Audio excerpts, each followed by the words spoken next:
This report is dedicated to MILAB victims, the abductees and the children persecuted by these unspeakably evil forces.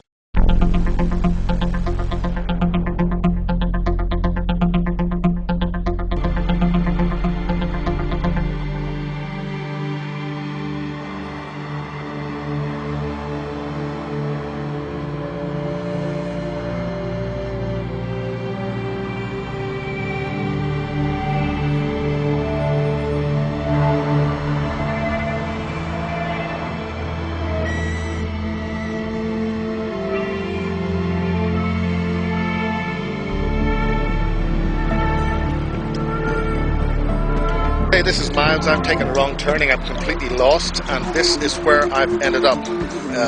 We're now going to pursue this. Basically, the road ahead is closed. The only means to get back is through Peasemore.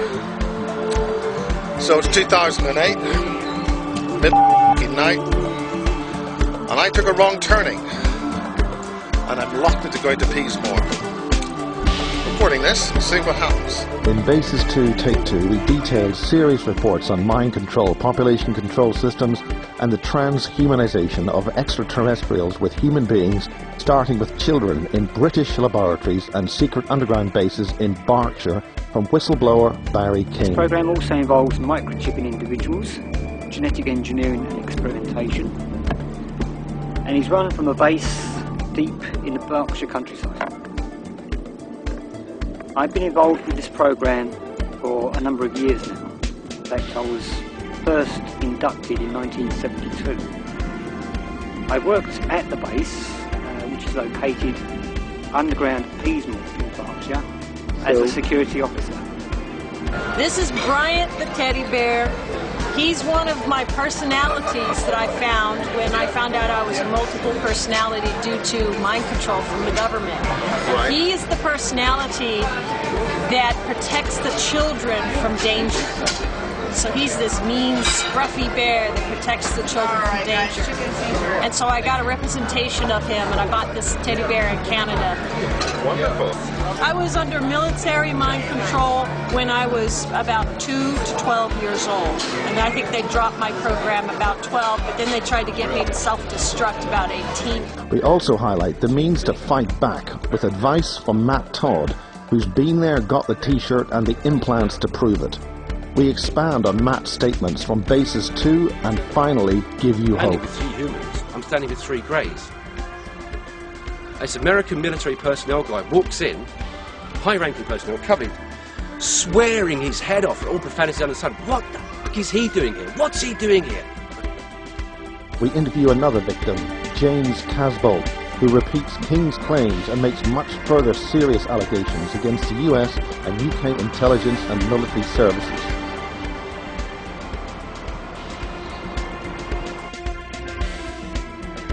We got this initial interview with James in Truro College during a Cornwall UFO conference. Yeah, because normally we get a lot of remote viewing attacks, but normally it just bounces off a bit. But I know they've brought some really powerful psychics in recently, especially at the last probe conference in this one. A psychic said that she was picking up they were doing a black mass, possibly in an underground base in London, directing the energy at me. And Ellis saw a grey orb floating around the room, and it stopped behind Sherrill Light, threw out this black radiation in a upside down black triangle, like Ellis has got photographs of it. And I got really sick that night, vomiting and things like that. Always take note of this, it's the most amazing bit of machinery we've got. Yeah, I need to listen to it more, because it never lets me down. It never lets you down, it won't. And remember, we've got a new chakra here called the Antakarana, and it's a sort of turquoise thing, and it's the gateway from the heart up through into the higher chakras, because there's 24 above your head. Yeah. Fascinating. Well, like I said, the violet flame is the only thing that's really worked. And that sounds a bit new agey and all that. Well, it's the only one that's really worked for me, apart from the tube. I do this at Michael's stuff, because I'm very violent. This is Michael's. Yeah, me too, yeah. I just have a tube like an underground tube. Down, straight down into the ground, straight up as high as you want to take it. And you just protect it. Well, it's like, I say it's new agey, but a lot of the things that we were taught, like telepaths in Project Mannequin, remote viewing, a lot of that was based around new age principles and like the Kabbalah. Well, they're so old. They what? 3,000, 4,000 years old. They what? They use technology as well. It's like a mixture of kind of black magic and military hardware. We were doing sort of yoga, advanced yoga and Tai Chi in the base in night 4. But we had these little boxes on our belts, little flashing boxes, and I wasn't told what they were doing, but what I picked up was they were like enhancing our brain waves. I'll meet you outside in 5 minutes. Okay. How are you feeling? Every time you try to talk, there's some kind of an attack or a problem? Yeah, I picked up as possibly a remote viewer interfering psychic attack. So how do you know that they've been picked up by a remote viewer? I can pick up the frequencies. It gives off a certain radio frequency. Okay, the remote viewers work on enhanced brain waves, and brain waves and radio waves are one and the same thing. So when they project their consciousness, it's like projecting a radio wave across long distance. So part of my training in Project Mannequin was to, I can actually see, I can physically see radio waves. I can tune my eyes in like a digital camera. Yeah.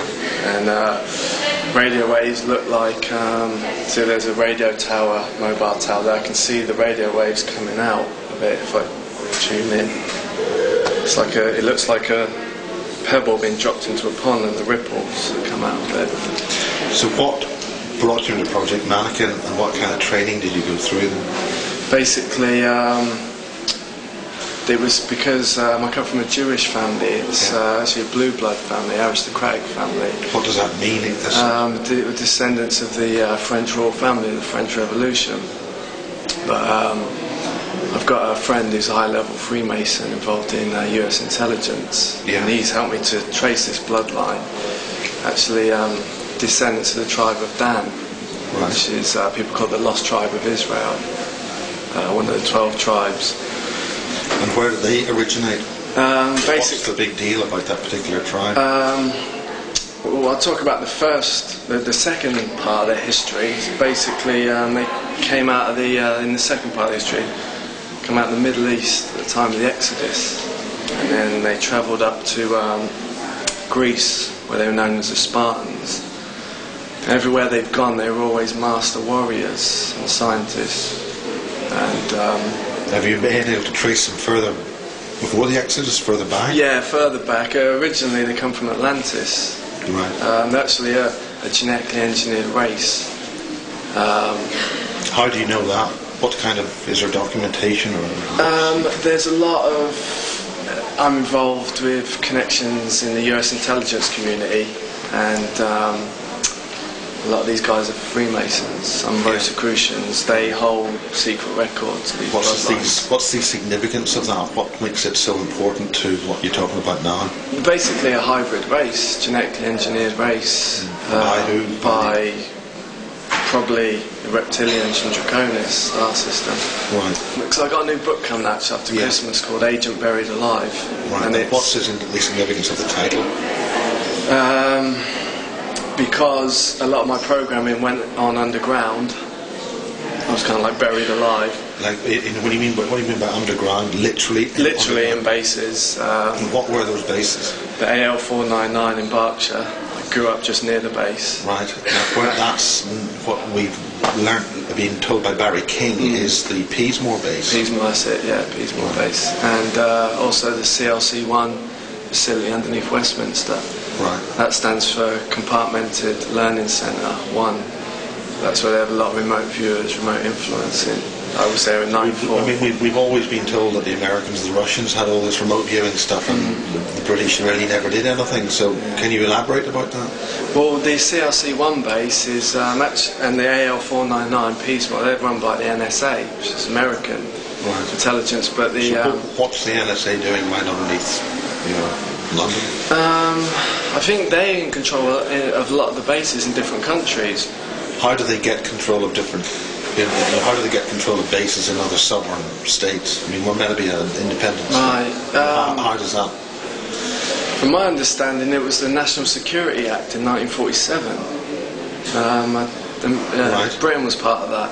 Yes. So I think everybody handed their ultimate powers over to the American government in the National Security Act, whoever was part of that.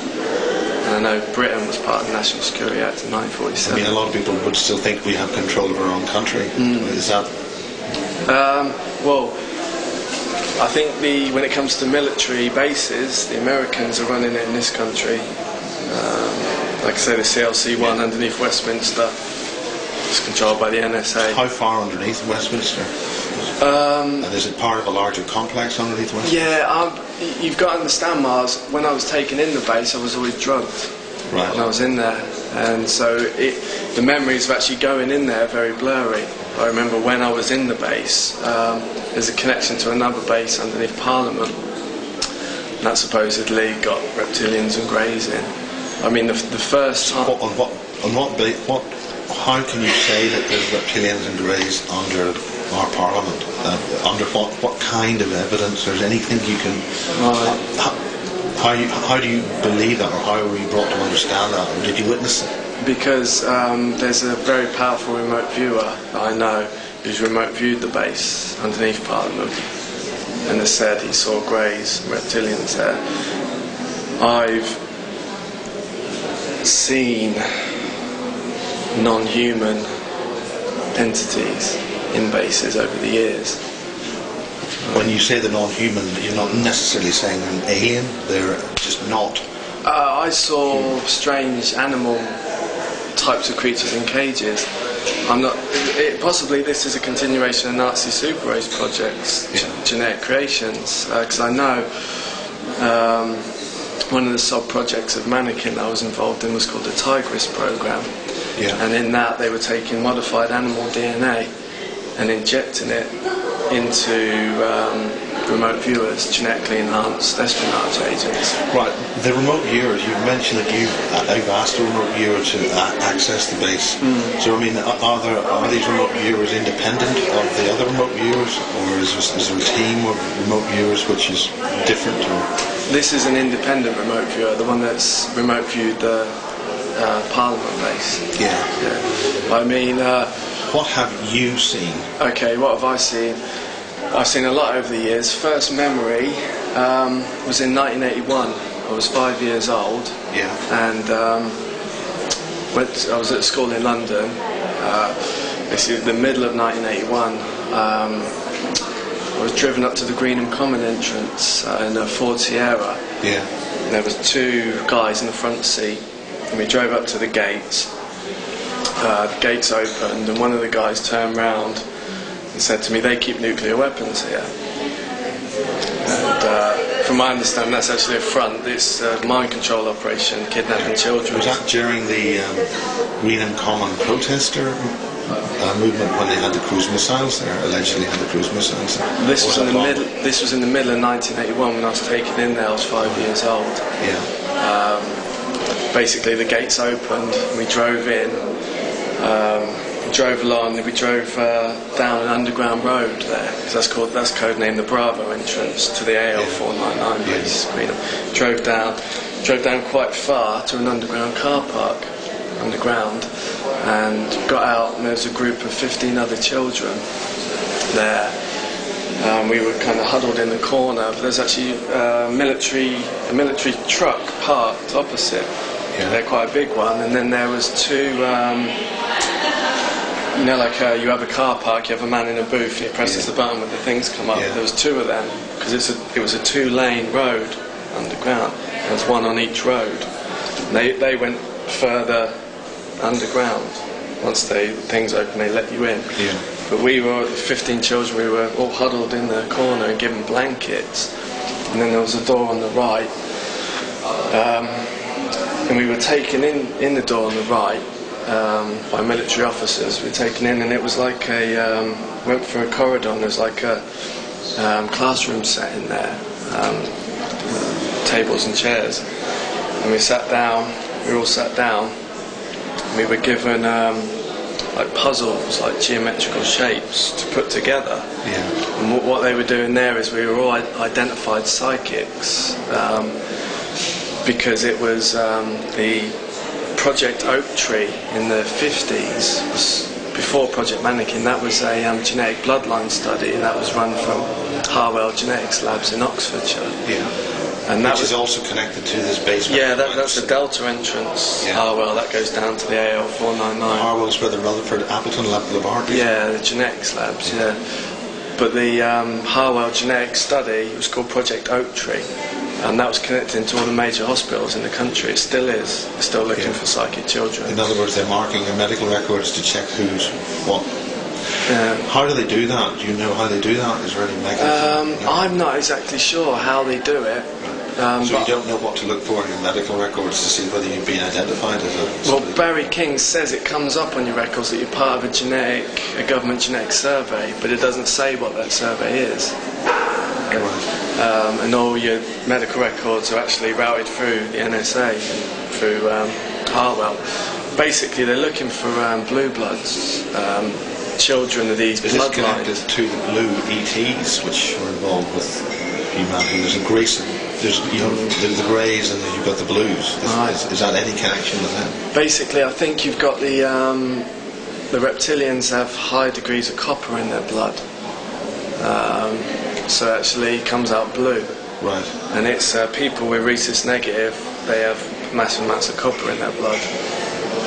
They process oxygen. They process a lot more oxygen in the blood than the rhesus positive, and rhesus negative is very rare. It's about 4 or 5% of the population. Yeah. And then the amount of oxygen you can process in the blood, that determines psychic ability. It's like in yoga and Tai Chi. Yeah. Processing the oxygen in the blood that develops psychic abilities. Yeah. So basically these bloodlines are naturally psychic. Again, right, because they're trying to dampen down everyone's psychic abilities and they bring the New World Order in. So people aren't aware of it. It's, they're basically the group of children that I was programmed with were all descendants of the tribe of Dan. Yeah. Again, just to explain a little bit about them, they come out of the Middle East at the time of the Exodus. Yeah. They went up to Greece with the Spartans, I mentioned that, and they went up to France and other places in Europe. They were the Merovingian kings there, and other royal bloodlines. From there they travelled up to Great Britain and Ireland in America. Yeah. In Ireland they were known as the Tuatha De Danann kings there. In America their symbol's an eagle, and that's the symbol that the American coat of arms, the national security agency, is the eagle, it's the tribe of Dan. Basically this group, this genetic group, we were all descendants of the tribe of Dan. Does the comic book The Eagle and Dan Dare have any relevance to that? I think a lot of these... the Mekong, the E.T., that's a 1950s comic book. I think, to be honest, I'm seeing a lot of this, a lot of the sub-projects of Mannequin in films and in X-Men comics. They're taking bits out of it.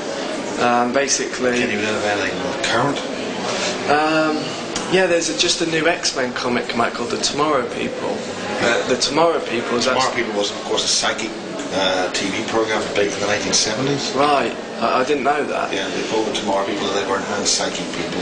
Right. And it was a science fiction show. Right. Called that very name, the Tomorrow People. Right.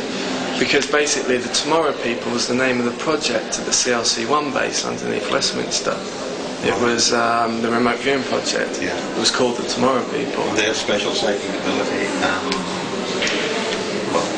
Continue. But yeah, the remote viewing and remote influencing. That's an example of television, children's television, being used to actually inform of current secret projects. There's no other way you find out. Well, basically, you've. I don't know whether it's part of a public education program to get people slowly desensitised to it, or possibly it's just an inside joke by the NSA. They're saying, we're putting it right in your face what's going on, you're too dumb, you can't even notice. Yeah, I think it's more like you. I'd probably go with the latter. Yeah. But I mean, these NSA guys that have helped me, basically I signed a contract with one of them, an NSA non-disclosure agreement. I can show you a copy of it at some point.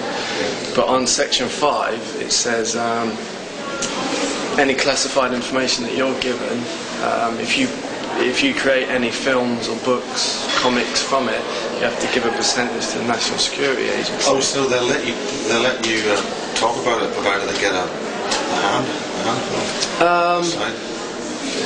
So it's not like the Official Secrets Act then? It's like an American version of the Official Secrecies Act, yeah, basically. If you do talk about it, we want a royalty. Yeah, basically, yeah. You know, like I said, they're putting out a lot of these real black projects in films, and you know, it's on the basis nobody really believes it, and it's just a film. Well, it's like you got Porton Down Biowarfare Centre. It's a big underground base below that. They're creating. Is that connected to Boston Down? I'm not 100% sure, but I know it's based underneath Wiltshire. And I know they're all connected around the country through tunnel, trains and roads underground. So, but basically the base underneath Porton Down Biowarfare Facility, that's creating horrendous biowarfare weapons. Some of them, it's like a gas, but it damages your brain. It throws your consciousness into like the lower animal instincts, so you go crazy and violent. Yeah. And what kind of gas is that? I don't know the name of it. I've seen certain things over the years which I don't feel comfortable talking about now. Right. But I do know 100% they've got this biowarfare weapon. So if you had a suitcase or something, you open it up, it would blow up in your face or something like that? I don't know how it works exactly, but I know it could possibly just be an airborne thing come out. But I don't know 100%, but I know what it does. I know the effects. I've seen the effects of it in a biowarfare test. Permanent? Is it a permanent thing? Permanent, yeah. It affects the brain? Affects the brain. So it's a nerve gas of some kind? I don't know exactly what it is, but I know I've seen the effects of it in a biowarfare test in Project Mannequin. Is that on a film or on real people? No, I've seen real people biowarfare test. And those people are... Those people they were possibly homeless people. They were locked in a room, in a sealed room. I get really twitchy talking about it. Can you identify any other kind of experiments like that that have used people like that? I saw, over the years, this was basically, I went through 4 military abductions last year. Last year? Last year, that's the year 2006? 2006. Military abduction or in MILAB? Yeah, MILAB. So can you describe what happened in those? 4 different ones. I've gone through quite a few MILABs over the years, but I've never gone through 4 in a year before. Basically, they needed to get certain genetic procedures in place before my 30th birthday.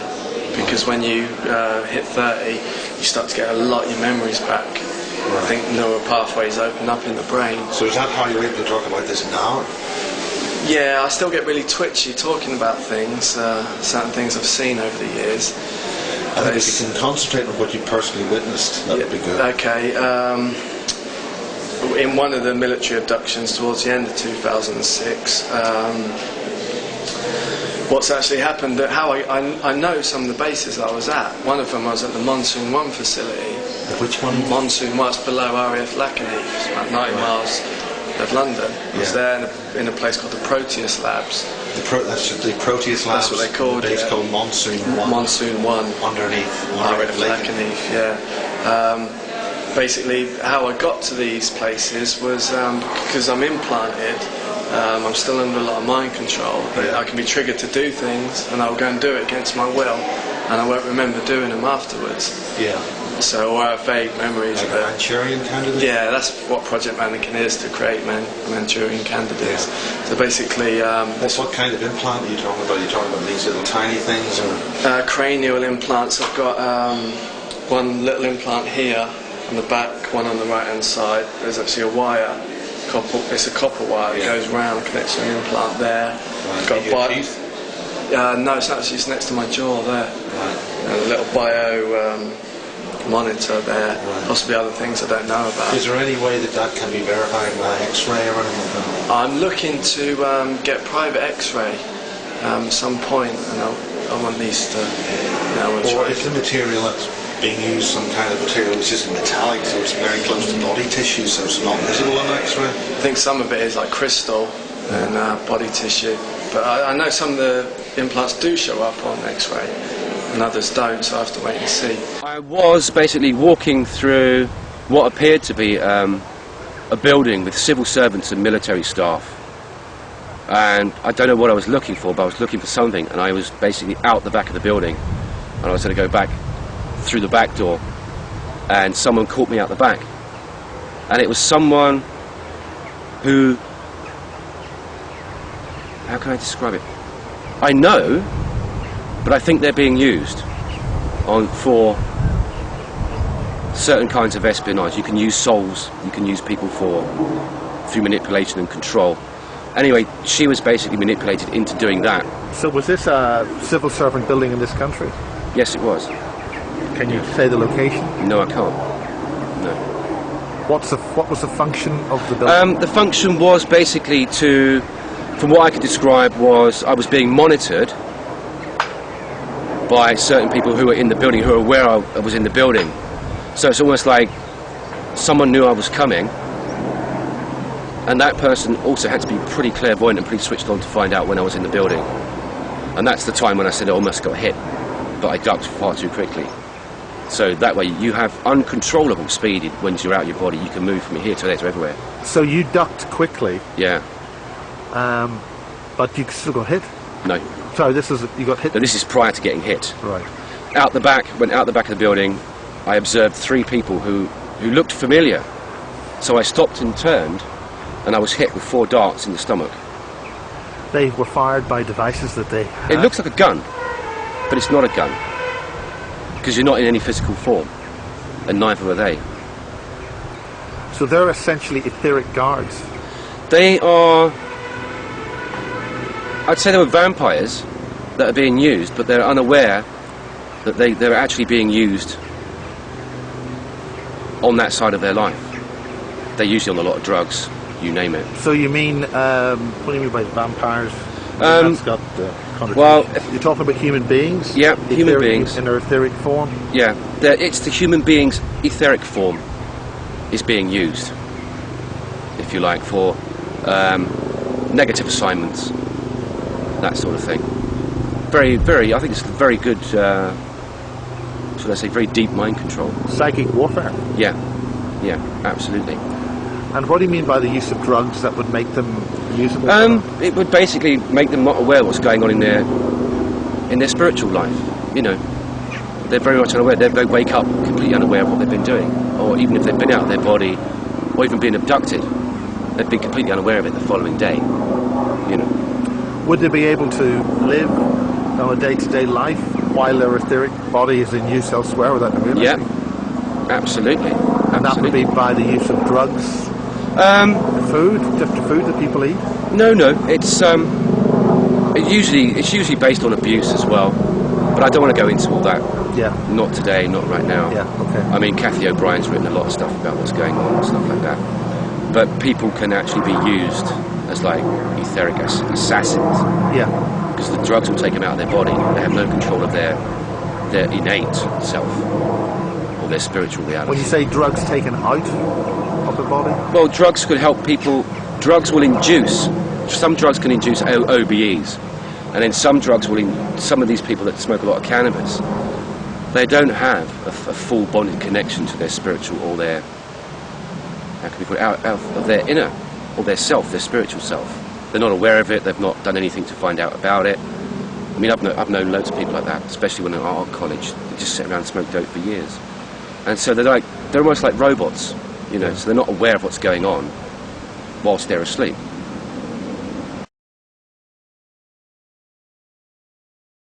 A few years back I was getting really bad nosebleeds and intense headaches that were ruining my life. I couldn't watch TV, and I was actually had to sit in a dark room every night for about 3 months at night because light would hurt my eyes.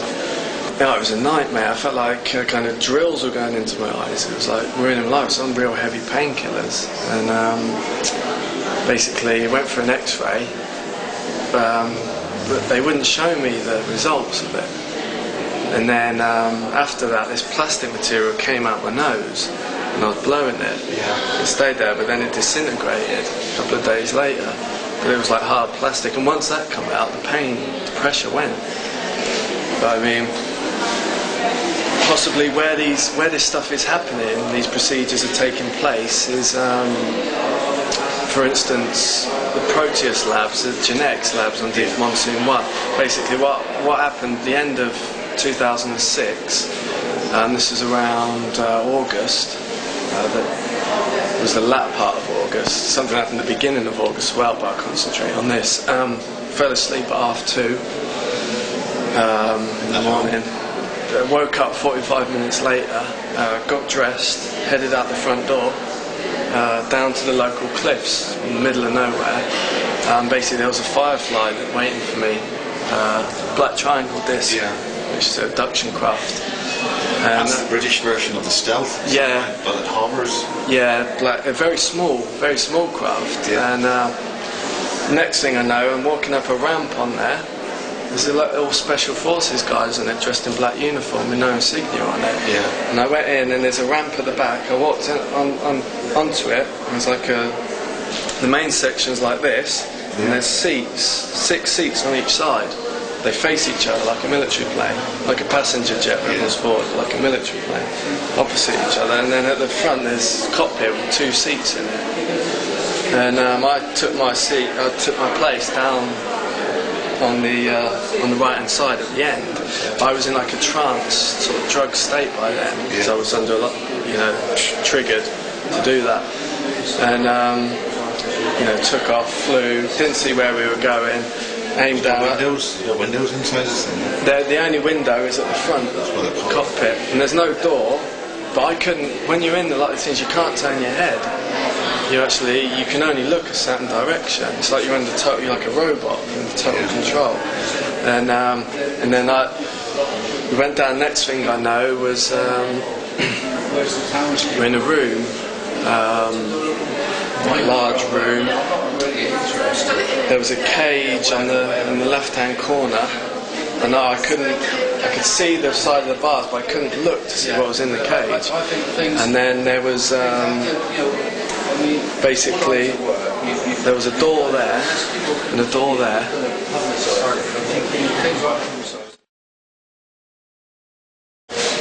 There's basically a door on the right-hand side there, and there was 3 doctor type, scientist types in white lab coats, and there was 2 other people, and we were lined up against the wall like this.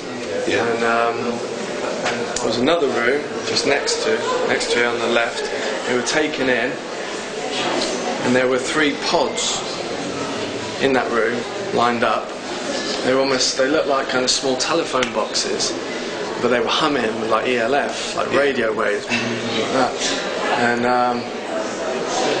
they took the woman that was next to me, she was about 40, blonde hair. They took her, and as the pod was, as it was humming, as she was getting led to it, she started to seem to be having an orgasm, and started to get really sexually aroused. And as she got in, she was begging to be put in it. As she got closer, and through my research, I found they've got these machines that artificially enhance an orgasmic state. Psychic energy and sexual energy is one and the same. So they're increasing sexual energy, and that increases the psychic energy. That's basically it. And then they put her in. She was in it for about a minute, then they took her out, and then they put me in it. Took me out, and then the doctor said to me, we've just installed the Proteus program into you, and these are the Proteus labs. That's what he said. Because in a lot of the military abductions, they explain to me what's going on while they're happening. They tell me what's going on. They say, this is called this is, we're in this place. What happened to you physically when you got hit? Well, I looked down, and there were physical wounds, but they healed over very quickly. This is in your etheric body? Yeah. I'm still physically aware of my body, even though I'm out of my body. My consciousness carries me with it. So, I still have this. You still have the implants? No, I still have this. Yeah. Oh, yes. Yeah. Okay. This is still here. This can still slap you around the head, but I'm not in it. This is kind of weird. Yeah. You know, it's all energetics. It's pure energetics. I mean, Darren Brown uses it. I've seen him push kung fu artists over just by putting his palm up against But it. he's a mere illusionist. Yeah, but I've seen him push over martial arts experts by messing around with their energy field and just shoving them over. It's a super soldier project. Proteus is a Greek word and means the first of a kind. Yeah. They're creating like a new race of sleepers, Manchurian Candidates, psychic abilities. They want to use them for the New World Order. They're waiting to go into action. Certain things happen. And then just after we came out the pods, we were taken into the room, and the scientists walked over to the door on the right and opened it and brought out these deformed humans, like horrible genetics or lumps on their head and like sort of elongated arms, things like that. They were human, they weren't aliens, they were just genetically deformed. And then we were up against the wall again, and they brought them in front of us, and the doctor said to the one that was opposite me, he said, you have to go close to his face and speak to him in his face, or he will go into denial that this is happening and the programming won't take properly. Right. So this deformed human come close to my face, started swearing at me in my face, and I could speak English, and like I had a British accent. Yeah. And I was trying to shout, like tell it to fuck off. Yeah. But I couldn't speak. I was like this. I was like paralysed. I couldn't speak. And I switched the oscillator on, the multi-wave oscillator on, but without the antennas. I'm just running the Tesla coil, so it's sparking and just filling the room full of ozone. And I just had an idea and a thought: what happens if this spark jumps across to an orgone generator? So I put them side by side, and the sparks like slowly jumping across, and I can see and smell this energy, because I can see energy, I can see auras. I see yours now; it's nice and blue. Oh my God. And I was sitting there on the bed. I was looking through the local newspaper that drops through the door, and I could hear it buzzing away and fizzing. And I was looking out the corner of my eye, and the room's filling with this blue energy, filling. It's probably about 5-6 foot off the bed by now, off the floor by now. The whole apparatus is on the floor. Anyway, I'm reading the newspaper, lying back on the bed. This is upstairs, and I hear a sound like something like when you hear two tomcats fighting at night. They make all those weird whiny noises. They sit around, crouch around and moan. And also very similar is pigs, when they know they're going to slaughter, that high-pitched squeal. It was a combination of that and that together, and I thought it was quite weird because it was broad daylight, there were no pigs around, and there certainly weren't any tomcats that I knew of sitting outside my window fighting. It was broad daylight. Anyway, so there I'm reading my newspaper, and this noise is getting louder, and I can't understand it, so I just thought, so I put the newspaper down and I look across the room. I'm like this, and there's two grey, they're quite tall greys. They were half in the floor and half out the floor, and they were still about this tall, so they weren't short greys. And they were going nuts. They were screaming, they were flailing their arms around like they're in severe pain. So they've honestly jumped into this reality to find out what's going, because the combination of the Tesla coil pumping into an orgone generator. You disturbed them in this reality already? They're already here. They pop in and out whenever they want. But I think they popped in, and when they popped in, they had the biggest shock of their life. They were screaming in pain, and it sounded like that sound I just described to you. And then it's almost like they moved back out of reality. They stepped out. How do they do that? They just basically, they lose density. So you can see them, but then you can almost start seeing through them, and then they're gone.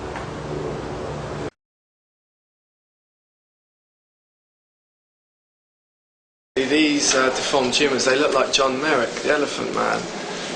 And after this experience happened, I started researching what Proteus means. I'd never heard the word before.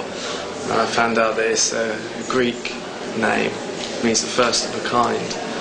And then So this is August of 2006. Yeah, latter part of August. Yeah. And I basically, and then they look like John Merrick, the Elephant Man, so I started researching a bit about John Merrick, and I found out that his condition was called the Proteus syndrome, and it had been coined by a Jewish doctor, and this is what these things look like. And then Barry King told me that RAF Welford is connected to the Project Mannequin. You know, the base there, they take a lot of the people there for programming and genetic enhancements.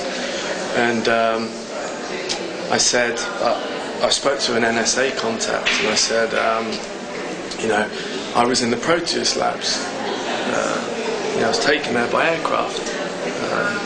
2006, I said to him, you know, where's the Proteus labs? And he checked his computer and he said, oh, it's a facility called Monsoon 1. And I said, oh, where's Monsoon 1? Because it's underneath RAF Welford. And then Barry King had told me RAF Welford was part of Project Mannequin. There was harassment in in the evenings by MIBs. What do they look like? These were just, again, special forces guys that were dressed in black uniforms with no insignia on. The same guys the same type of uniforms that I saw the guys in the Firefly wearing. I stayed at a friend's in Southampton just before this, and we stayed in a jewellery shop. He's got a jewellery shop there. We stayed there, and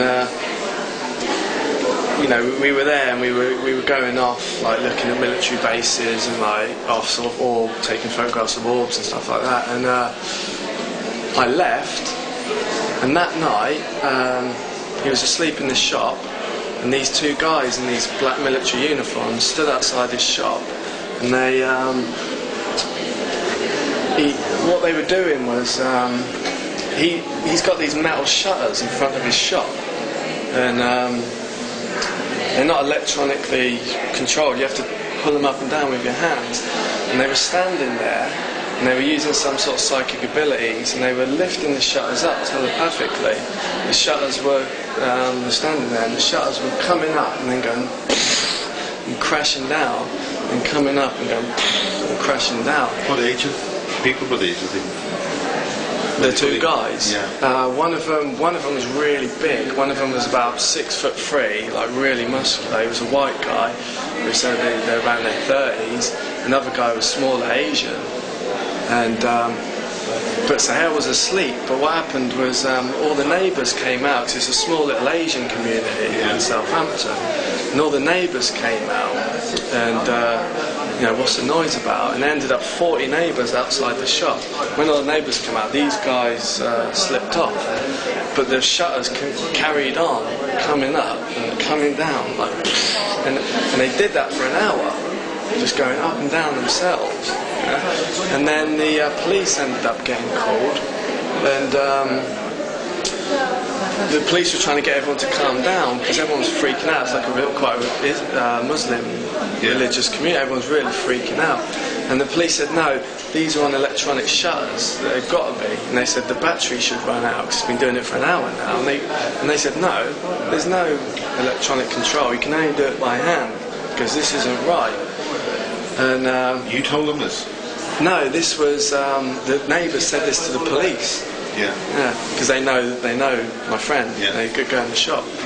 They carried on for about 2 hours, going up and down, slamming down. In the end, it stopped, and they went. And then the police came to my friends next day, and were asking them questions. And then they checked the camera, CCT, and the video footage had shut down the time the two guys in black come outside. And then my friend was all freaked out. He went to stay at his mum's, and then the next night they got a report of another disturbance outside, and the police pulled up in a van, and there was 4 mummies outside the shop dancing. 4 mummies in you know, like proper mummies, outside, like in a circle dancing outside the shop. And the neighbours, there was about 20 eyewitnesses, saw the mummies outside the shop. And they danced for about 10 minutes. The police were too scared to get out of the van. That's in front of the shop. Then they just went poof and just disappeared. In my understanding, that's like NSA hologram.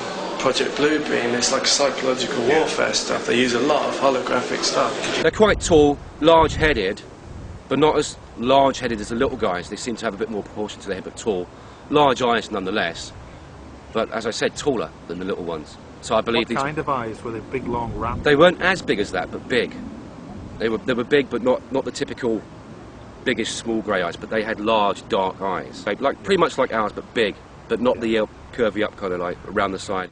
That was the beginning of my, how should I say, crossover into this reality experience in this time frame. Well, the first thing I thought is like, wow, I've just invented a weapon that can kill greys. And I've known that these tall greys are particularly nasty. Project Mannequin, a lot of it is about harnessing radio waves, brain waves, and it's about sending them out through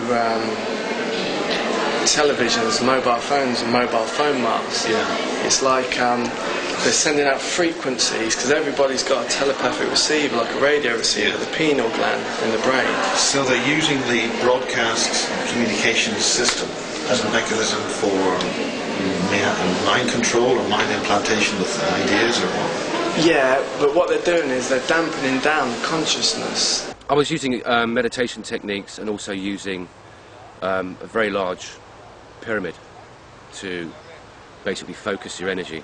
What kind of meditation techniques? Just sitting quietly. There's certain practices which you can use. If you are interested in this particular practice, contact me and I'll teach you about it. Okay. But there are many meditations. There are many meditation practices, so yeah. You were going through a particular type of meditation? Yeah, a particular type of meditation with a particular kind of device as well, right, which helps you... well, the device is actually termed, its actual name is a multi-dimensional communication device. Is that your term, your invention? No, it was invented by Ken Killock, also a clairvoyant. He's now dead. I think he was from Idaho. Once you're in the pyramid, it takes an hour to an hour and a half to completely charge up the capacitor plates inside the pyramid. Once that's done, it hits a layer of aluminium, it hits a layer of fiberglass, and it won't escape through that, and it fires back into your body. And at that particular time, you'll perceive a very, very, very bright flash of light. And generally, you find yourself standing outside the pyramid itself, but also aware of yourself. This is your etheric body? Yes, this is your etheric body, but you have full consciousness, and you're aware of two realities at the same time.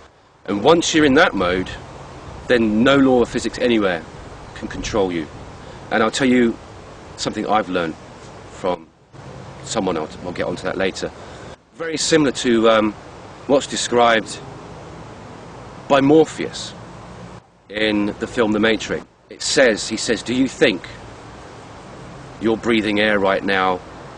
Do you think your muscles have any reality in this realm you're living in? It's that very same principle. And this is why they killed so many ancient Tibetan monks and South American Indians, because they could teach you that you could have pure physical force and not be in your body. So once you're out of your body, I could still walk up to you and knock you over. That's very important. And they don't want you to know this. Yeah. Because basically you're just energy, whether you're aware of it or not. I'm outside, I'm energy, I'm out of my body, I have full consciousness, I could walk up to you, push you over. And it'd be like a ghost had hit you, or like something like that, because people do that, they get thrown over. And they call it entities, or whatever you want to call them. Dark spirits. Well, I've certainly heard experiences like that myself. Yeah, but this is it, this is why they went up into China in First World War, where they bombed, tons and tons of bombs, just thrown all over those temples, up in Tibet, killed all those monks. And down in America, kill as many Red Indians as you can, because they hold the ancient knowledge.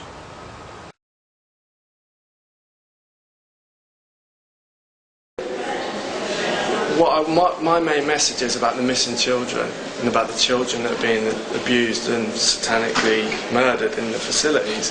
So basically they're taking children into the bases, because there's like 25,000 children go missing a year in this country. And what they're doing is they've got brain implants, and they're ritually murdering them. They're like, what kind of ritual? they're cutting their throats, they're cutting their hands off, They're things based around that in rituals. And at the time of death, they're recording the brain waves of the children onto a computer. How are they doing that? By radio wave, because brain waves and radio waves are the same thing. So at the time they're recording those frequencies from the brain implant onto a computer, and then what they're doing is they're sending that radio wave, that frequency, out through phone masts, through satellite and TVs, sending it out, and it's causing the crime rate to go up. It's causing people's anxiety levels to go up. And what they can do is they can, it's causing sexual abuse, drug abuse, alcohol abuse to go up. And what they can do is, by the means of death, they murder the children, they can attack the population's chakras. So when they cut a child's throat and record that type of death from that frequency, from their brain implant onto the computer, they send that out, and that stops people being able to talk to each other properly from the heart. It's in fact. Do you think that this child that's been abducted in Portugal has been involved in that kind of an experiment? Is many girls or anything like that? Possibly, but I think I believe she's really been abducted, but I think what the media do is they focus on 1 or 2 cases of missing children a year, and they totally focus on it. And what I think that's propaganda to take the awareness off the 25,000 children that go missing a year in this country. It's like psychological warfare. It's like, look how much fuss is being made over one child. 25,000 children couldn't possibly go missing a year. And when I was in the conference last year here, there was posters of missing youngsters around the college, but those children hadn't been on any mainstream media UK. So they're focusing on one child to take the awareness off the 25,000 children. The two young teenage girls that were murdered a couple of years ago, Man United t-shirts. Do you know anything about that? The Holly and Jessica. I know a little bit about it. They were found near, I think they were found near Lincoln Heath, weren't they? Yeah, well, I know that the area was sealed off by the military, and there was a person he was a jogger, and he tried to present his testimony to the court. They didn't accept it, and he was outside the courts, I think, and the proceedings were going on. He said that he was jogging past the woods there a couple of weeks before, like every night, and on about 4 separate nights he had screams coming out of the woods. This was even before the 2 children were found, and then the military sealed the area off. And then, like in the New Forest, there's children's bodies being found there with the skin removed and things like that. Like the mutilation? Yeah, and like eyeballs removed. Basically the lymphatic system removed, like the tongues, the eyeballs, the genitalia.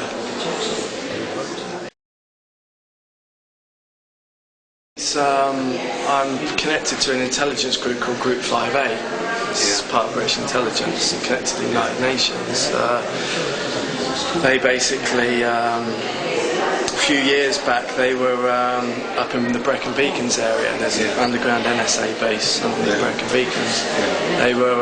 the experimentation base there, is that all right? Yeah, Brecon Beacons. They were around the area, and they were being called to the scene of camper vans around the area. People were missing and disappeared from the camper vans. And they basically got called to one scene, and there'd been 2 bodies found, a young boy and a young girl there. And they went to the scene, had to seal off the area, military style. And their eyeballs had been removed, half the skin was missing, tongues, genitals, and basically the Group 5A guys showed the photographs to a friend of mine, and he was a researcher who was meant to get the story out. But then he had his house burned down after that. That is one thing which has been closely guarded by all secret societies. They don't want you to know that you can have a physical power out of your body. Getting out of your body is a big enough problem for a Westerner anyway. But to know that you can have full consciousness and drive it with a force is something they do not want you to have. The information that I've got, I'd go with its factions in the Greys and the reptilians that are working with the NSA and the bases. I think they're harvesting the lymphatic system, and this gets into like the Dulce material, where Greys have been seen in vats with human body parts being mixed around. They're basically absorbing the protein mixture through osmosis through their skin. I think they've got some kind of genetic disorder that the digestive system doesn't work properly. So are the Greys and the reptilians bases here, like a Dulce facility here? Well, Barry King says he saw Greys and reptilians at the Berkshire base. Have you seen things? I've never seen any Greys or reptilians at the base. I've seen things that look like small kind of gargoyles, and they were wearing robes. But they weren't Greys. And do you think that they were actually earthly based, genetically altered human beings, or do you think they were actually what's your opinion of what those beings were? How many did you see? I saw 3 of them. I mean, that's a long story in itself. You can go into that if you want. Yeah, well, we've got a couple of minutes if you can allude to it. Okay, that was basically... well, in 1981, when it was taken through Greenham Common, I saw things in cages like large wolves and dogs there.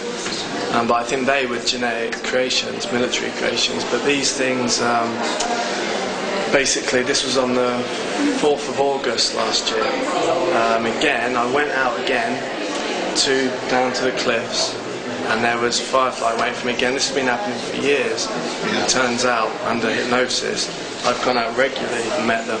Does it happen in daylight or in No, not late at night. And there's been a lot of activity in my house, bedroom. Small Greys appearing, reptilians appearing. But now I can't even sleep in the house by myself. I'm like 30 years old. Are they projected? Like Mannequin? Are they blue beam projections? Or? That's what I thought, but these seem very real. They could be holographic projections. They seem very real. I've seen so you had those abductions last year. What about this year? It's been close encounters at night. Small Greys, tall Greys, reptilians. And these are the Greys, they're not the programmable life form Greys or the round eyes Greys.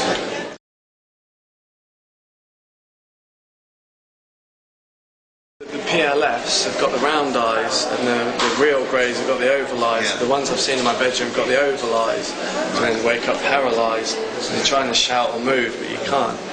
And the situation's got so bad. This is happening once every couple of weeks. I'm seeing something in the room. Is there any way that you can record that, leave a camera running? Or yeah, I'd wanted to get some camera set up. I've wanted to actually take a Geiger counter in, because I can see radio waves. I can physically see radiation, because that's part of my training, Project Mannequin. I can tune my eyes in like a digital camera, and there's very high levels of radiation in the room.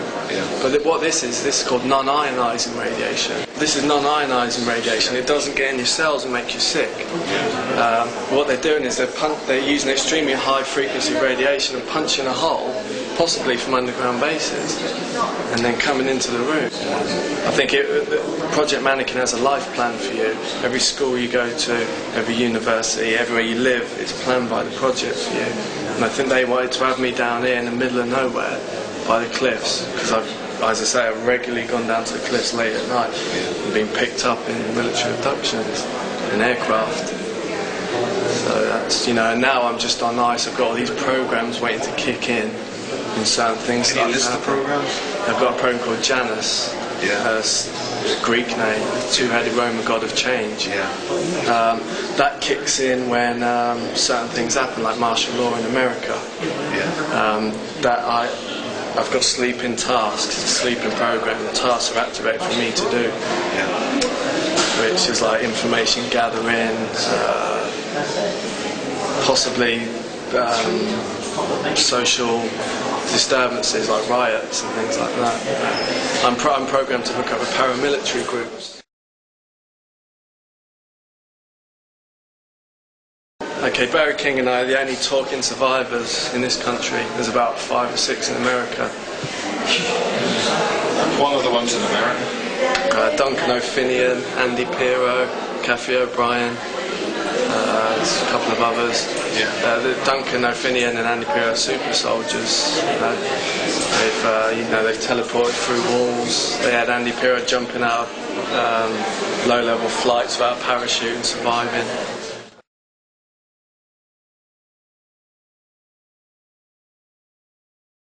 What was the solution to the implants, and what was the effect? I had to cleanse my body.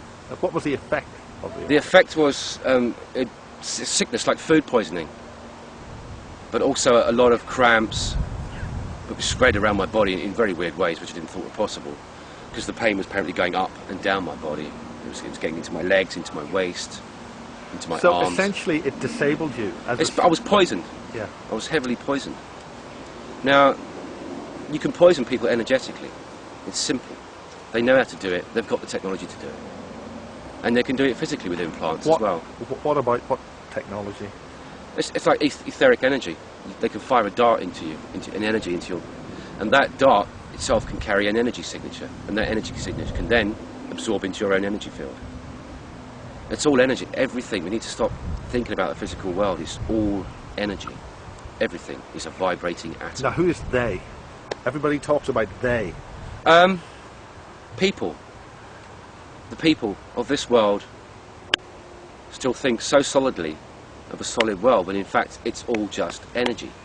Well, not just. But when they could fire something into you, are you referring to ops, ETs? black ops. Black ops. Black ops who use multi-dimensional technology. They've got it. They know how to use it. We know they've got it, and we know they've used it. We now have a conscious electronic interface. It's there. Forget inventing fantastic computers. We've already got it. We already have it. I mean, I have an item in my pocket right now. Okay, this was in a forest. This was probably about 9:15 in the evening. And where is this forest?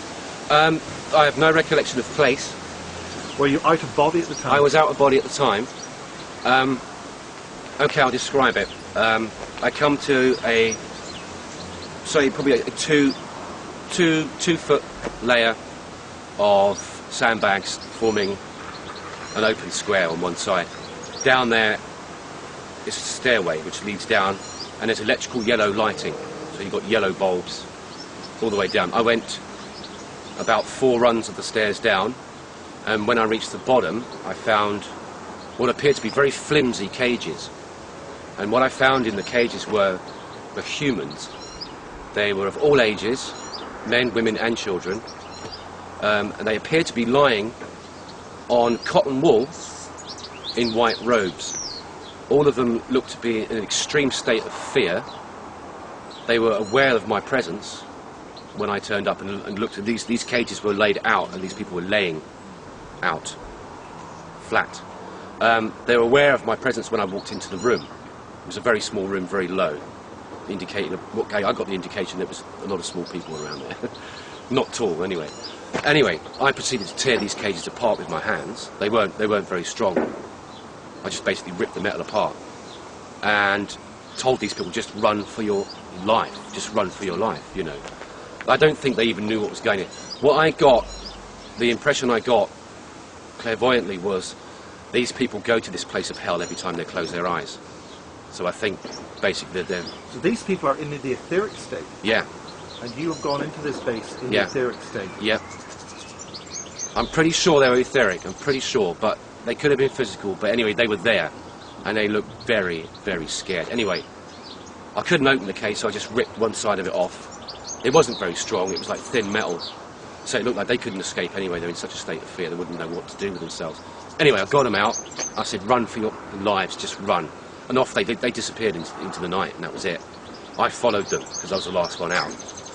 Like I said, there was a huge boding fear coming down on me. I knew I'd done something really bad, and I shouldn't have done it. A bit like only a few minutes ago when the National Trust threw us off. Yeah. We were being really bad. Anyway, I proceeded to run, and I was aware that something was following me. I couldn't see what it was, Anyway, there's a few derelict buildings on the edge of the woods, so I went and hid in one of those. A vehicle pulled up. It was black in colour. Four very short beings got out. And I looked at them, I thought, hang on, this isn't right. They were about this big, and they looked almost Chinese. But they weren't.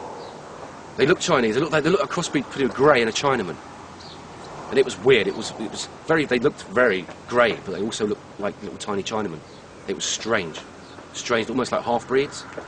Anyway, they proceeded to like follow me into this what seemed like a derelict building with a few rooms. I hid in one of these rooms, and one walked up past the doorway where I was hiding, and he had what seemed to be a surgical implement in his hand, or like a surgical gun. They and then put you to sleep, sort of thing. I immediately snatched it from his hand and then fired it into his head, which then he seemed to quiver and turned to jelly and collapsed on the floor. And I proceeded to do that to all four of them that came in. I knocked the shit. I killed them basically. I knocked the shit out of them. Excuse my use of language. But what I managed to do, because your speed and your motion are uncontrolled by any laws, you can move as fast as you like. But providing you know, you wouldn't be aware of it. Well, actually, you couldn't do it if you weren't aware of it. So it's something I've built up over time, knowledge that I've gained over time. But once you get to know how to operate on an OBE, you can actually influence a lot of things around you as well. So that's coming in as well. So what happened was, all of them had these like little surgical devices. They didn't look very sophisticated. Just looked and that was it. I managed to actually get each one, snatched it very quickly out of their hands. I mean, I was amazed at myself, the speed I was actually moving. It was incredible. I mean, obviously you're going to have people you're going to criticise, what you're going to say. How do you counter that? How do you actually deal with that? I don't really care what everyone believes at the end of the day, you know. No one would want to go through this. You know, I wouldn't want to, you know, I've seen kids killed, I've gone through intense trauma. No one would want to say, you know, this is great, I've gone through this. It's absolutely nightmare. I wish it wouldn't have happened to me. You know, like post-traumatic stress disorder. So, you know, criticism on your website that some of your pictures are actually things from other Hollywood movies and things. Right. I mean, how do you counter that? Basically, I was sent photographs by NSA people, but they told me these are definitely real, and then they made up a load of bullshit to go with them, and I was too trusting. I posted them on my website before I knew what they were. Because that obviously will undermine your credibility. Yeah, they were trying to discredit me. And, you know, it gives fuel to your critics. Yeah, exactly. So, I mean, how do you essentially announce your critics? I mean, how do you respond to them? As regards the photographs of my real? Anything. You're going to have the natural anti-share skeptic, shall we say, I think, if you know so. How, I mean, if they just say everything you're saying is a load of bullshit, you're a fantasist or whatever, how do you counter that? How do you actually get over that? Just with the evidence, you know, with the official NSA documents I've signed, with photographs of these, like, you know, these holographic faces materialising into my front room. They can be run through a computer grain analysis test and proved to be real. The pixels haven't been faked. Witness testimony, you know, witnesses that have seen these events with the men in black outside my friend's shop. Other people in projects, in secret mind control projects, that have seen very similar things to me. Can you say who they are? Duncan O'Finian, Andy Pierce disappeared, we don't know where he is. James was then to appear on US radio giant Coast to Coast AM soon after this interview.